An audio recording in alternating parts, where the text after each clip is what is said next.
ఈరోజు నా పరిస్థితులు మారట్లేదు, నా స్థితిగతులు మారట్లేదు, నా జీవితం మారట్లేదు, నాకు ఏమీ కలిసి రావట్లేదు, నా జీవితంలో ఏమీ జరగట్లేదు, నా జీవితం ఎక్కడుంది అక్కడే ఉందని నువ్వు సతమతమవుతున్నావంటే కారణము ఆయనై ఉన్నాడా లేకపోతే మనమా?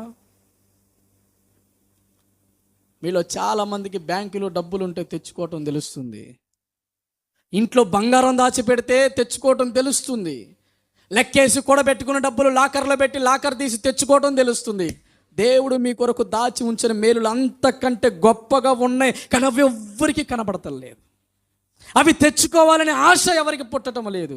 ఆయన మీ కొరకు శ్రేష్టమైన దాన్ని సిద్ధపరచాడని వాక్యము ద్వారా పదే పదే మాట్లాడుతున్నప్పటికీ నీ ఆలోచనలు నీవే, నీ తలంపులు నీవే, నీ ఉద్దేశాలు నీవే, నీ ప్రయాణం నీదే, నీ దారి నీదే. ఆ దారిలో దొరికింది తీసుకుంటున్నావు, అందింది పుచ్చుకుంటున్నావు, సంతృప్తి పడి ముందుకెళ్తావు.